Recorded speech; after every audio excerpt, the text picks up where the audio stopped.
Welcome to the Frenzy. I'm Amy Zimmer. A handful of area high school football teams still chasing state championships, kicking off in GHSA action. Get this, for the first time in 50 years, 3 quarterfinal football games between number 1 and number 2 ranked teams all played on the same night. One of those matchups right here in town. The second-ranked Benedictine Cadets hosting the top-ranked Marist Eagles in Class 4A. A crowded Memorial Stadium expected the day after Thanksgiving. However, check this out, a completely packed house for one of the biggest matchups in the state of Georgia. Picking this one up in the second half, knotted up at 14. Cadets star quarterback and Auburn commit Holden Gerner out to Cameron Edge, finds an open lane up the middle for a big first down. Same drive, Gerner looking to finish it through the air. However, picked off by Marist.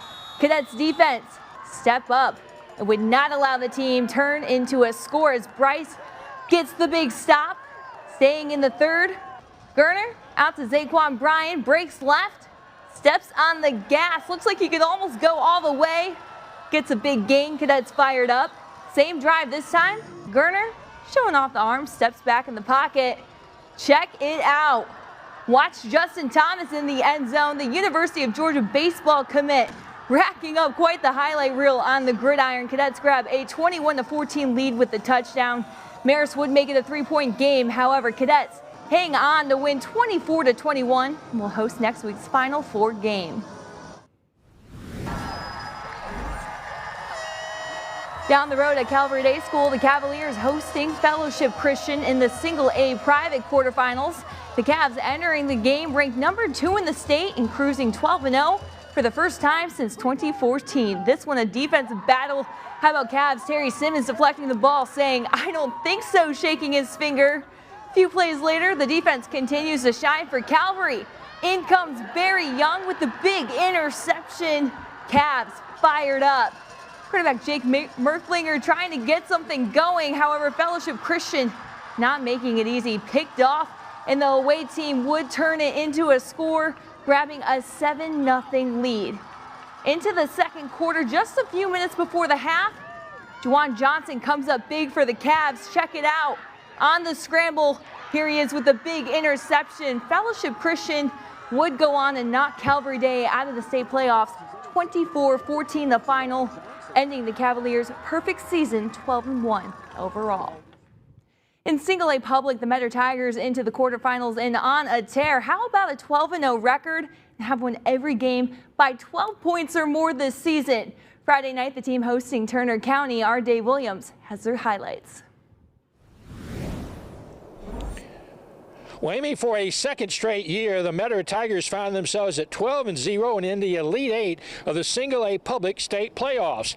And you know, they really haven't been challenged this year. So far, they've outscored their opponents by more than 400 points. Tonight, Turner County hopes to change that narrative. And this one started out in a very interesting manner as neither team could stop each other.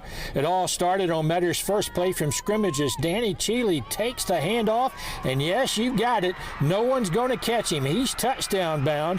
The 2-point conversion made it 8-0 Tigers. But Turner County responded on their first possession. Elijah Stevens finding his way to the payoff pasture, and Metter's lead was cut to 8-7. The Tigers, though, get it going again on their next possession as they score again. This time, Josh Kelly doing the honors, going right up the middle again for another touchdown. The 2-pointer no good, 14-7 Metter. Turner County, though, wouldn't go away as Elijah Stevens sneaks it in from the 1-yard line. And after the PAT, we were tied at 14. But then it was no more Mr. Nice Guy for Metter as they seized control. On their next possession, Khalik Jordan doing the honors as the big guy rumbles his way into the happy hunting ground. 21-14 Metter. They go on to roll 60-21 and will host a semifinal game next week. In Metter, Dave Williams, WJCL 22 News. In Double-A, Swainsboro will look to advance to the state semifinals for the first time since 2000, back when they won the Triple-A state championship. First quarter, trouble. Swainsboro quarterback Ty Adams tries to hand the ball off to Quindarius Brown, fumbles. That's a safety. Score 2-0. Northeast Macon ball now. Quarterback Travion Solomon drops back, sacked by Ryan Gilmore. A few plays later, Northeast Macon tries to punt the ball. Here comes the defense again. It's blocked. Jaquavius Lattimore, and the ball goes into the back of the end zone. That's a safety 2-2 after the punt. Swainsboro with the ball. Ty Adams drops back, can't find anyone. Tucks the ball and runs. And jukes a few defenders on his way to the goal line. Next, punches it in for the touchdown. Swainsboro fans on their feet after a back and forth defensive battle. Let's get to the fourth quarter when Northeast Macon, Travion Solomon in the air, throws the ball downfield to his receiver. Gets tripped up by a Swainsboro receiver. Flags will be thrown on the play.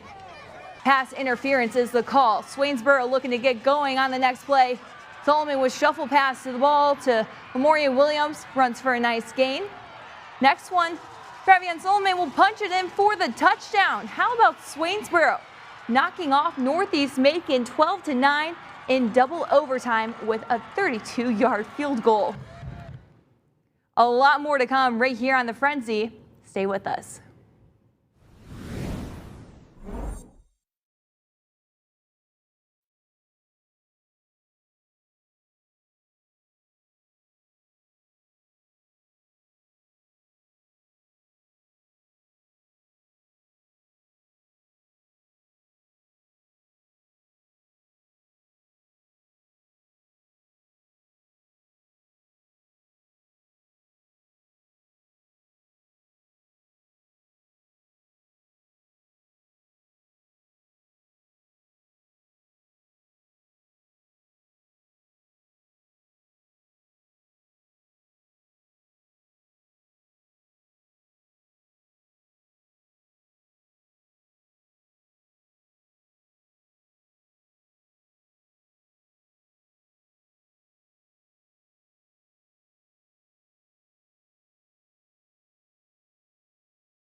Welcome back to The Frenzy. A lower state championship on the line in the Palmetto State. Buford High battling West Florence. And oh, did the Low Country fans show out for this one. A packed house and our Rick Snow was on the sidelines for all the action.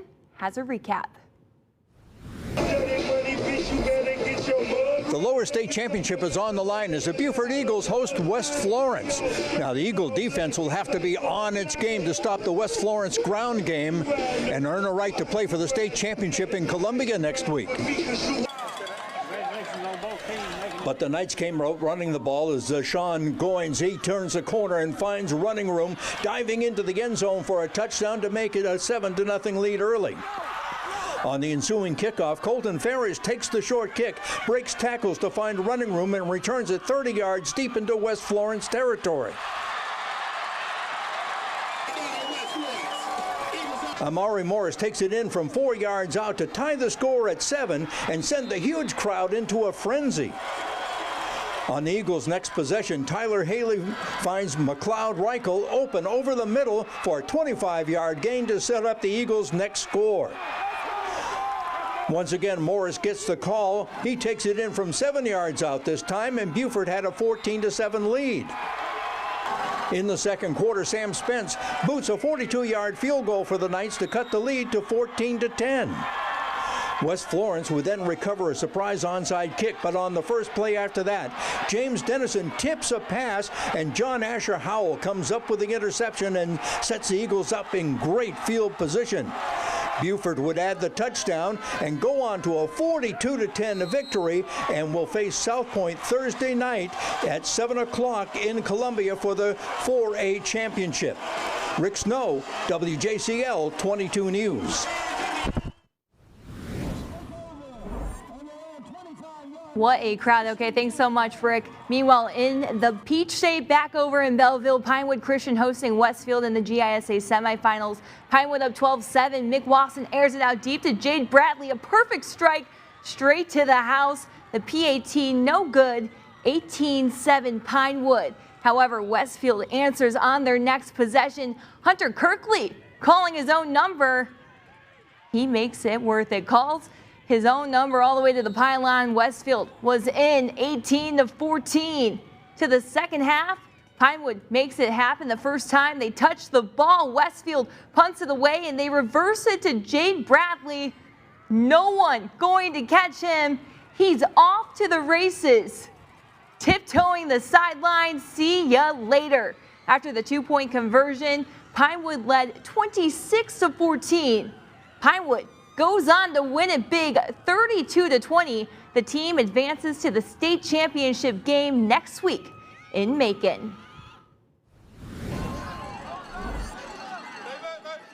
All right, picking this one up in the second quarter, Appling County versus Thompson. 3rd and 2nd from the 40. This one scoreless. Tay Martin going to keep it himself. Makes the first man miss.